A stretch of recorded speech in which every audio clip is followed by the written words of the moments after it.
지금 한국에서 바이비트가 곧 막힐 수 있다는 얘기, 남의 일처럼 들리시죠? 그런데 조치가 한 번 더 들어오면 로그인 화면에서 멈추고 출금 버튼 앞에서 로딩만 돌 수도 있습니다. 내 자산인데 손이 안 닿는 순간이 올 수 있어요.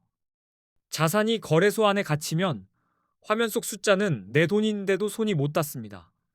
그때는 수익보다 출금이 더 절박해져요. 그래서 오늘은 겁을 들이려는 게 아니라 먼저 움직이게 하려는 겁니다. 이런 건 보통 예고 없이 옵니다. 어느 날 아침 평소처럼 앱을 열었는데 업데이트가 필요합니다가 뜨고, 그런데 업데이트 버튼이 사라져 있는 겁니다. 그때부터는 시간이 내 편이 아닙니다. 이미 조짐은 시작됐습니다. 최근 한국에서 바이비트 같은 미신고 해외 가상자산 거래소 앱이 구글 플레이 스토어에서 다운로드와 업데이트가 차단됐습니다. 새로 설치도 어렵고 업데이트도 끊긴 상황입니다. 업데이트 차단은 단순 불편이 아닙니다. 보안 패치가 멈추고 앱이 점점 낡아갑니다. 오늘은 켜지더라도 어느 날 갑자기 오류가 늘고 접속이 불안해지는 방향으로 흘러갈 수 있습니다. 더 무서운 건 접속 제한입니다. 금융당국 압박으로 접속 제한 조치도 진행 중인 분위기라 앱이 폰에 있어도 접속 자체가 흔들릴 수 있습니다. 그러니 나중에가 아니라 지금이 핵심입니다. 그래서 바이비트 이용자분들은 바이비트 안에 있는 자산을 신속히 다른 거래소로 옮겨야 하는 상황입니다. 이건 수익의 문제가 아니라 문이 닫히기 전에 출구를 확보하는 문제입니다. 이번 제재의 뿌리는 금융정보분석원 FIU에 있습니다. 정식 신고하지 않은 해외 거래소에 대한 압박이 강해졌고, 바이비트는 국내 가상자산 사업자 바스프 신고를 하지 않은 상태로 분류됩니다. 구글 정책도 결정적입니다. 구글이 한국 금융당국의 요청에 따라 미신고 해외 거래소 앱을 플레이스토어에서 퇴출시키는 방향으로 움직였고, 그 결과 다운로드와 업데이트 차단이 현실이 됐습니다. 여기에 세금 이슈까지 겹칩니다. 국내 거래소에는 앞으로 세금을 부과할 예정인데, 해외 거래소는 세금 부과가 상대적으로 어렵습니다. 그래서 당국이 더 강하게 조치에 나섰다고 보는 흐름입니다. 그래서 상황이 두 갈래로 갈립니다. 기존 이용자분들은 이미 설치된 앱이 있어도 업데이트가 막혀 있고, 신규 이용자분들은 플레이스토어에서 설치 자체가 어려워져서 시작부터 막히는 겁니다. 특히 앱을 지우면 곤란해집니다. 정리한다고 삭제해버리면 다시 깔기가 어려워질 수 있어요. 삭제를 고민하셨다면 먼저 자산 이동부터 끝내고 판단하시는 게 순서입니다. 이런 상황에서 가장 위험한 건 괜찮겠지라는 마음입니다. 처음엔 설치만 막히고 끝나는 것처럼 보여도 그 다음은 업데이트, 그 다음은 접속 제한으로 이어질 수 있습니다. 단계가 올라가면 체감이 확 바뀝니다. 그럼 지금 무엇부터 하셔야 하느냐? 이미 설치된 앱은 당분간 쓸 수 있을지 몰라도 업데이트가 막히고 접속이 흔들리면 손 쓸 틈이 없습니다. 안전 쪽으로는 자산을 개인 지갑으로 출금해 두는 선택이 있습니다. 개인 지갑으로 빼두면 통로가 막혀도 내 자산은 내 손안에 남습니다. 거래소와는 편하지만 정책 하나로 문이 닫히면 그 편함이 한순간에 족쇄가 될 수 있습니다. 바이비트 안에도 지갑이 여러 칸이죠. 현물에 있든 선물에 있든 예치 상품에 있든 결국 접속이 되는 동안 정리해 두는 게 우선입니다. 문이 잠기면 정리는 하고 싶어도 못합니다. 그리고 많은 분들이 이렇게 움직입니다. 바이비트에서 개인 지갑으로 옮겨 숨을 고른 뒤 준비해둔 다른 거래소로 다시 입금하는 방식입니다. 급할수록 한 단계씩 밟아야 실수가 줄어듭니다. 옮길 때는 급해도 손은 차분해야 합니다. 받는 주소와 네트워크를 한 번 더 보고 작은 금액으로 먼저 보내서 정상 도착을 확인한 뒤에 나머지를 옮기면 실수를 크게 줄일 수 있습니다. 빠름과 정확함을 같이 잡으셔야 합니다. 다른 거래소로 옮기려면 준비도 필요합니다. 새 거래소 계정을 미리 만들어 두고 원화 입금이 실제로 되는지, 한글 지원이 불편하지 않은지 확인해 두셔야 옮기는 속도가 확 빨라집니다. 여기서 핵심은 미리입니다. 접속이 막히고 나서 우왕좌왕하면 출금이 몰려 지연될 수도 있고 인증이 꼬일 수도 있습니다. 통로가 열려 있을 때 옮겨두면 마음이 훨씬 가벼워집니다. 기존 이용자분들 중에는 앱 삭제 후 VPN으로 우회 접속을 시도하는 분도 있습니다. 이런 방법이 있다는 건 맞지만 우회는 보안 부담과 규정 문제를 감수해야 합니다. 우회보다 이동이 먼저입니다. 신규 이용자분들은 더 답답합니다. 플레이스토어에서 설치가 불가능한 상황이라 시작 자체가 막힙니다. 게다가 웹사이트 접속도 제한될 수 있어서 외부로 하면 되겠지라는 생각도 안전하지 않습니다. 대안으로 국내 거래소를 떠올리실 수 있습니다.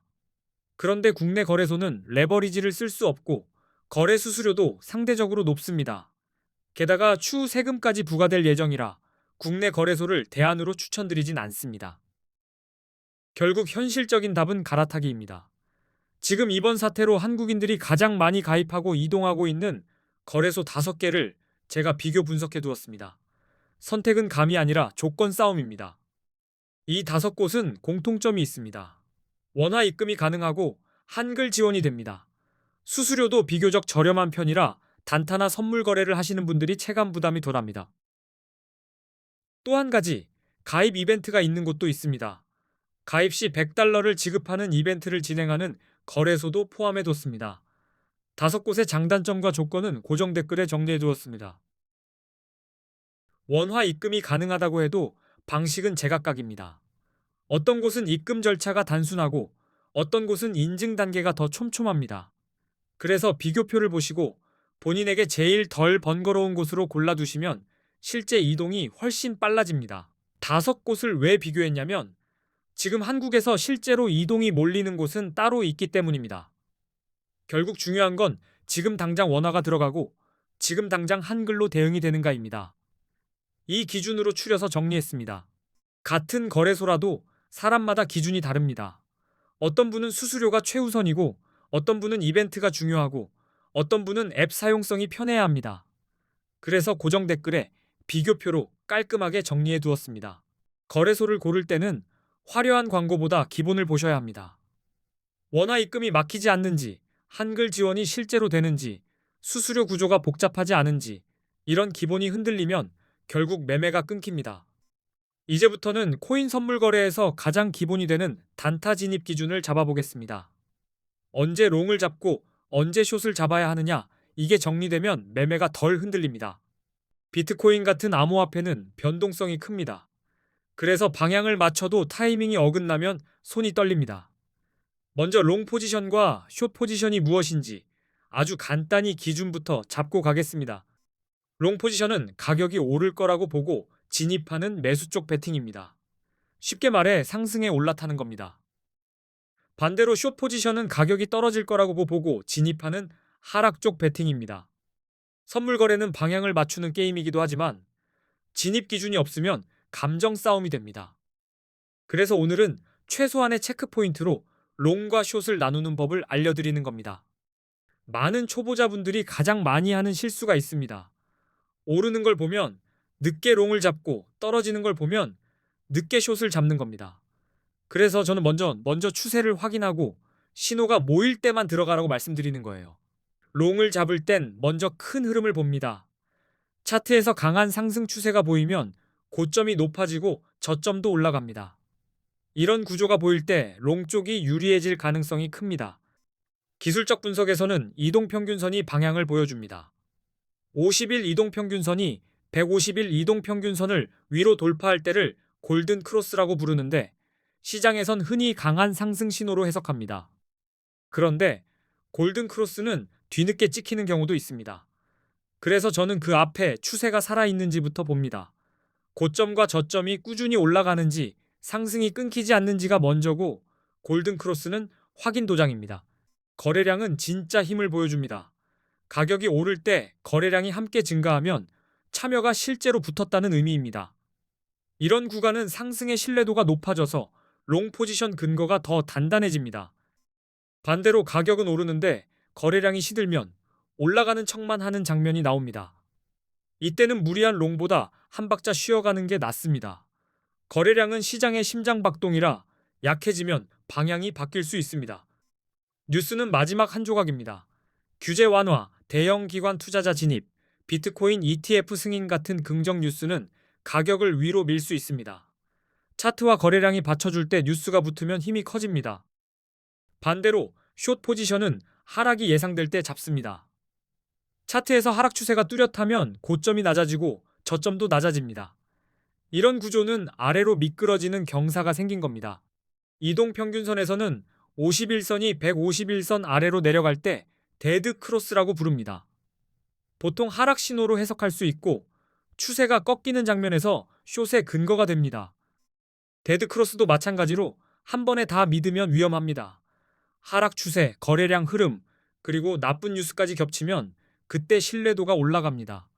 퍼즐이 맞을수록 진입이 편해집니다. 거래량이 줄어드는 것도 경고일 수 있습니다. 가격이 오르는데 거래량이 감소하면 상승이 힘을 잃고 있다는 신호일 수 있습니다. 겉으로는 오르지만 속은 비는 장면이라 하락으로 꺾일 가능성이 있습니다. 부정적인 뉴스는 낙폭을 키울 수 있습니다. 규제 강화, 해킹 사고, 주요 국가들의 암호화폐 규제 정책 강화 같은 소식은 시장 심리를 얼어붙게 만들 수 있어 숏 포지션이 유리해질 수 있습니다. 이제 보조 지표를 얹어보겠습니다. 비트코인 시장에서는 기술적 분석이 중요하고 대표적으로 RSI, 맥디, 볼린저 밴드를 많이 씁니다. 이건 정답이 아니라 확률을 올리는 도구입니다. RSI는 과매수와 과매도를 보는데 좋습니다. RSI 70 이상이면 과매수로 해석해 숏을 고민할 수 있고 30 이하이면 과매도로 해석해 롱이 유리할 수 있습니다. 하지만 RSI만 보고 바로 결정하면 흔들립니다. 70을 넘었다고 바로 떨어지는 것도 아니고 30 아래라고 바로 오르는 것도 아닙니다. 그래서 추세를 먼저 확인하고 과열 구간만 경계하시면 됩니다. 맥디는 추세의 힘이 약해지는지 다시 붙는지 감을 잡게 해줍니다. 볼린저 밴드는 가격이 밴드 밖으로 튀는 과열 구간이나 밴드가 좁아졌다가 벌어지는 변동성 구간을 보여줘서 단타에 꽤 유용합니다. 지표가 서로 엇갈리면 억지로 결론을 내지 마세요. 신호가 흩어져 있으면 그만큼 확률이 낮다는 뜻입니다. 반대로 같은 방향으로 모일 때 그때가 진입이 편한 구간입니다. 결국 결론은 단순합니다. 롱은 상승 추세와 긍정적 신호를 확인하고 들어가셔야 하고 숏은 하락 추세와 부정적인 신호를 근거로 결정하셔야 합니다.